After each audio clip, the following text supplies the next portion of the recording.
नमस्कारम दोस्तों। हम लोग श्रद्धा पर बात कर रहे थे, तो इसी प्रसंग से जुड़ी हुई अपने जीवन की एक घटना मुझे याद आ जाती है। हम लोग महाकाल मंदिर उज्जैन पर गए हुए थे। वहाँ बाहर बहुत सारे प्रसाद की दुकान हैं, जिनसे सभी लोग दूध की थैलियाँ महाकाल पर चढ़ाने के लिए ले रहे थे। हमने भी दूध की थैली महाकाल पर चढ़ाने के लिए ली, लेकिन तभी हम देखते हैं कि एक बच्ची भूख से रो रही थी। तो उसकी माँ भी उस दुकानदार से कहती है कि भैया इसको पीने के लिए एक दूध की थैली दे दो। तो वो दुकानदार उस बच्ची को वह थैली वाला दूध पिलाने की मना करता है, कहता है यह दूध पीने लायक नहीं है। दोस्तों, अब हमें समझना चाहिए कि जिस दूध में बहुत सारे केमिकल्स मिले हुए हैं जो हमारे पीने लायक नहीं हैं, उस दूध को हम उसे अर्पण कर रहे हैं जिसे हम अपना परमात्मा मानते हैं, जिसे हम अपना इष्ट मानते हैं। तो दोस्तों, इस श्रद्धा को कैसी श्रद्धा माना जाए? जो चीजें हमारे उपयोग करने लायक नहीं हैं, उन चीजों को हम अपने परमात्मा पर चढ़ा रहे हैं। किसी व्यक्ति ने एक बार मुझसे पूछा था कि परमात्मा अब हमारी प्रार्थनाएं सुनता क्यों नहीं है, वो हमारी इच्छाओं को पूरा करता क्यों नहीं है। तो मैंने उससे कहा था कि अब परमात्मा की शक्ति कम हो गई है।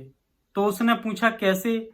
मैंने कहा कि हम उसे नकली दूध पिला रहे हैं, उसे नकली घी चढ़ा रहे हैं, उसे नकली शहद चढ़ा रहे हैं। सारी जो नकली चीजें हैं वो हम परमात्मा को अर्पित कर रहे हैं और उससे आशा कर रहे हैं कि वो हमें असली चीजें हमारे जीवन में दे। तो यह कैसे होने वाला है? दोस्तों, श्रद्धा तो वो होती है जिसमें व्यक्ति खुद भूखा रह जाता है लेकिन अपने प्यारे को अच्छी से अच्छी चीजें खिलाता है। व्यक्ति खुद ठंड में मरता है लेकिन जिससे वो प्रेम करता है उसके लिए अच्छे से अच्छे वस्त्र पहनने को देता है। श्रद्धा में व्यक्ति अपना शरीर, अपना जीवन नहीं देखता है, वह जिससे प्रेम करता है उसका जीवन देखता है, उसकी सुख सुविधाएं देखता है। और हम श्रद्धा के नाम पर ये जो ढोंग कर रहे हैं, इससे हमारे जीवन में कुछ भी अच्छा होने वाला नहीं है। जबकि हम इस तरह की गलत श्रद्धा का प्रदर्शन करते हैं, ढोंग करते हैं, तो इसके दुष्परिणाम ही हमारे जीवन में आने वाले हैं।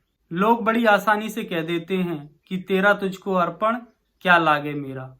और यदि जो पंडित जी उनके यहाँ कथा कराने आए हैं वो उससे ज्यादा दक्षिणा मांग लेते हैं तो व्यक्ति चिड़चिड़ा जाता है। अभी कह रहा था कि तेरा सब कुछ तुझको अर्पण है, लेकिन कहने में और करने में बहुत अंतर होता है। जो खुद को श्रद्धावान बता रहा है, उसकी फैमिली में कोई बीमार होता है तो वो किसी मंदिर पर 5 रुपए का प्रसाद बोलता है। वो कहता है कि हे परमात्मा, मेरा ये बच्चा ठीक हो जाए तो मैं आपको 5 रुपए का प्रसाद चढ़ाऊंगा। मतलब वो 5 रुपए का प्रसाद भी किसी मंदिर में पहले नहीं चढ़ाता है। उसे 5 रुपए का भी भरोसा नहीं है कि 5 रुपए का प्रसाद चढ़ा दिया तो पता नहीं वो काम करेगा या नहीं करेगा, या खा के भाग जाएगा। और हम बातें बहुत बड़ी बड़ी करते हैं। हम कहते हैं कि जाको राखे साइया, मार सके ना कोई। लेकिन जब व्यक्ति मंदिर में जाता है और वो मूर्ति के दर्शन करता है तो उसकी एक नजर तो मंदिर की मूर्ति पर होती है और दूसरी नजर जहां बाहर उसने चप्पलें उतार रखी हैं, जूते उतार रखे हैं, उन पर होती है। तो जिस परमात्मा पर उसे इतना भरोसा नहीं है कि वो चप्पलों की भी रखवाली कर पाएगा, और उसके लिए क्या कहते हैं कि तुम्हारे होते हुए हमारा कोई बाल भी बांका नहीं कर सकता है।